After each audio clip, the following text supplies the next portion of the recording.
Hello there, friends. Welcome back to another episode of Generation Tech. My name is Alan. Have you guys ever wondered what really scares the average person in the Star Wars galaxy?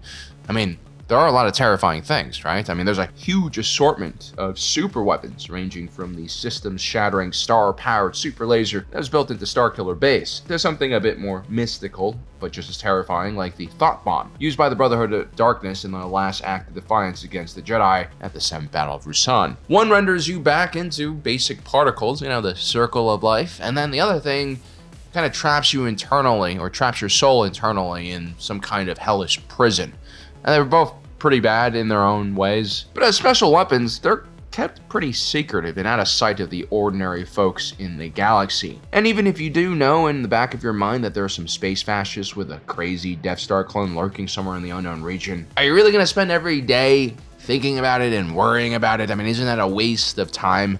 I mean, I remember when I moved to New York City back in the day, a long time ago now that I think about it. And while I was looking for an apartment, the one thing I kept looking at was if a suitcase nuke detonated in Midtown, what the blast radius would be. And then I would just generally only look at neighborhoods that were outside of that range, which is not only extremely paranoid, but also kind of silly. I mean, we all know that the individuals who die in the first exchange of weapons during a nuclear holocaust are the lucky ones. No, but seriously, it's really the mundane things in life that we should be more focused on, I think.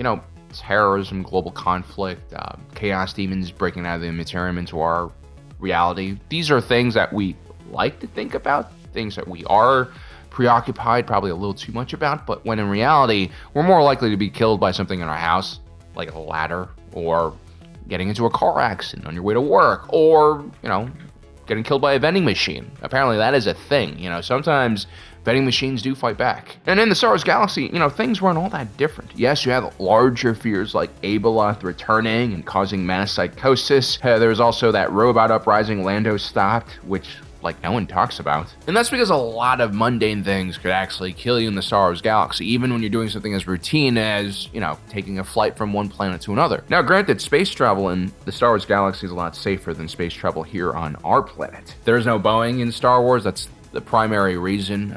They can't sabotage your spaceship by cutting corners and squeezing vendors. But there are many different threats that the people in Star Wars face that we don't here on Earth. And there's nothing that's on the mind of Star Wars spacers more than the Pistoeka Sabotage Droid. Yes, this tiny little droid that deploys as a ball that's just shy of 10 inches in diameter, or roughly the same size as an official NBA basketball. And when this thing opens up, it reveals a relatively fragile-looking insect droid thing. Not so big of a threat. It has a lot of spindly attachments that you can snap in half with your bare hands. Individually, these Pistoeka Sabotage Droids don't pose much of a threat, but they're not designed to be used individually. They're not even designed to go after people necessarily. They're mostly used in space and in large numbers.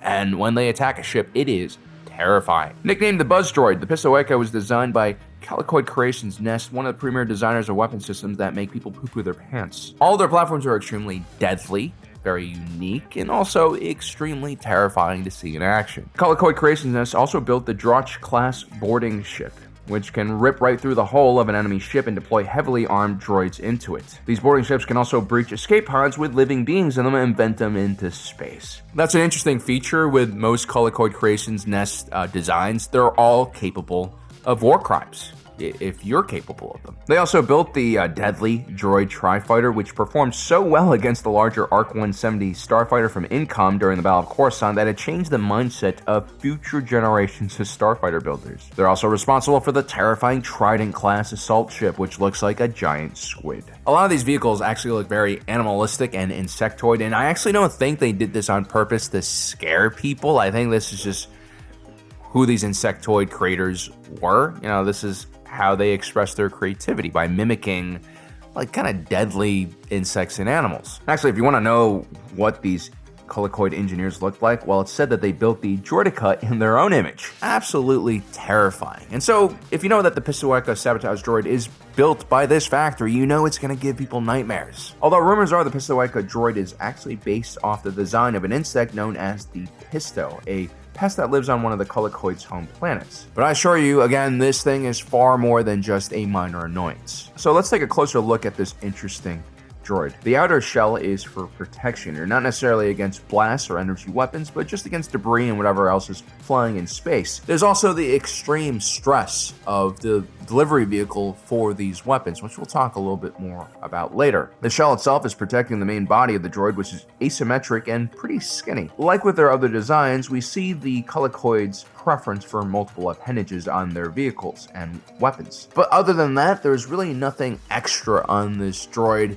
You can tell they were trying to save weight as much as possible when designing this thing. In the center of the body, we have 3 red lights that represent the main sensor suite on this droid. You have one main sensor, which is in the middle, connected to the center droid brain. The quickest way to disable one of these things is to target that sensor with an electrical shock or an energy weapon. The 2 other sensors are most likely related to the 2 very difficult jobs that the Pistoeka droid has to undertake. First, it actually has to latch onto passing ships and vessels in space. So basically, these things are smart mines. You just drop them and deploy them in an area, and you hope that they'll chase down and destroy some ships, or you can use them to close off an entire sector of space. These droids lie dormant until their passive sensors pick up a passing ship, and they wake up and use simple maneuvering jets to propel themselves on an intercept course. Once close enough, they can deploy their magnetic leg clamps or even take hold of an enemy's hull with one of its many weapons. This thing is basically a tiny toolbox full of power tools. It has drill heads, plasma cutting torches, circular saws. This is most likely where this droid gets that nickname, the Buzz Droid.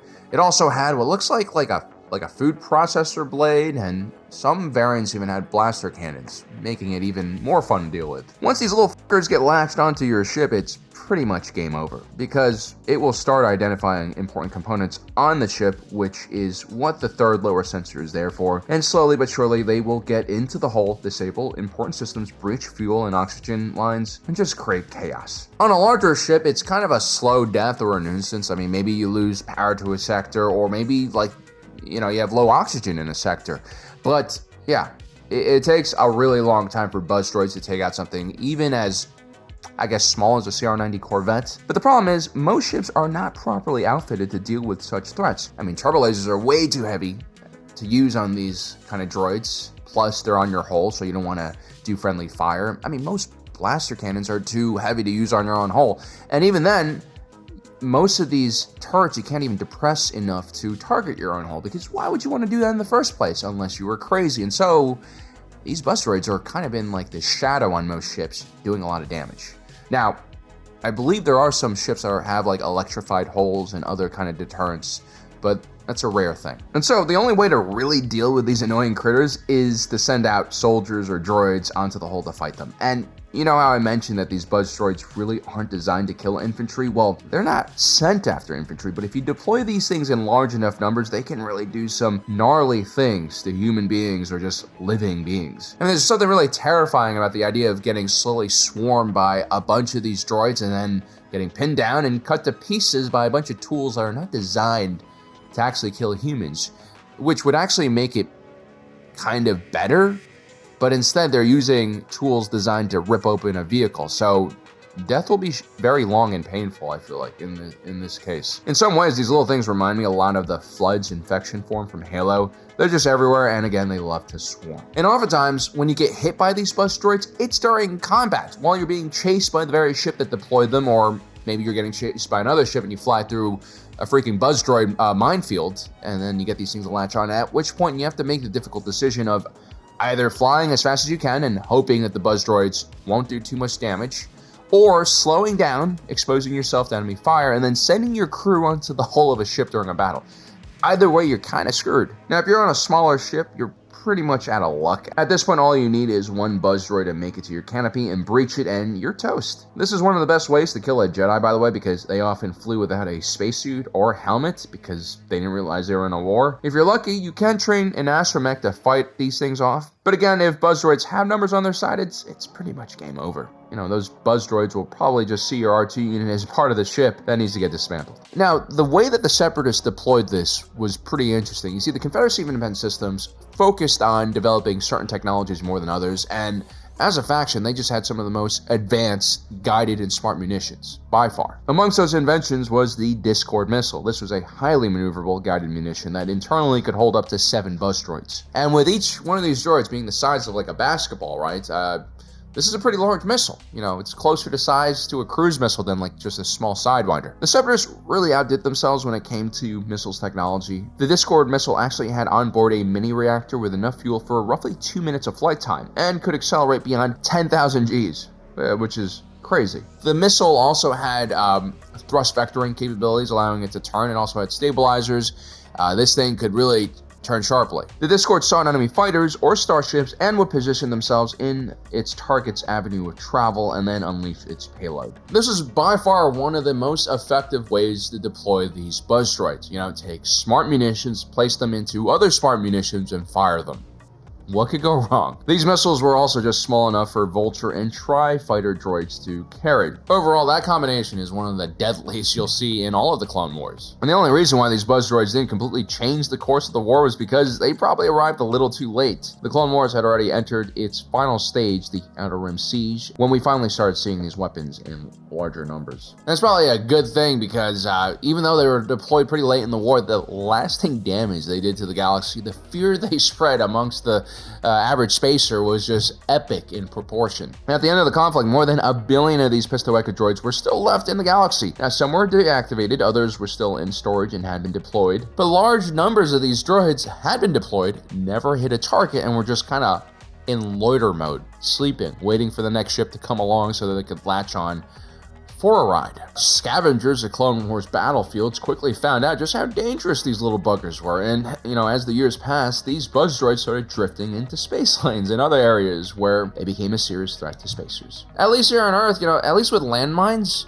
you know, they're generally marked, or you know that they're in an area, and they don't get up and move around by themselves. And so this is why spacers, merchants, smugglers, pirates, anyone who flies in space are so terrified of these freaking things. Even though most Clone Wars battlefields were mapped out eventually so that people knew where they were, I mean, you still had stories of like crews while sleeping getting vented into space because they flew through one of these packs of buzz droids from the Clone Wars. And so suddenly this became a real threat in everyone's mind. It doesn't matter how advanced starships are, they still are tin cans flying in deadly vacuum. Overall, the Pistoeka Sabotage Droid was more of a psychological tool than just a smart munition. It's something that not only created fear and paranoia in starship crews, it also created dilemmas, especially when they latched onto your ship.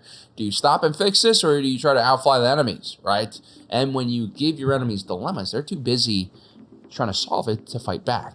And so this is the ultimate kind of like chaos creation tool to unleash onto the battlefield. It's actually surprising that the Empire didn't adopt this weapon for its own purposes.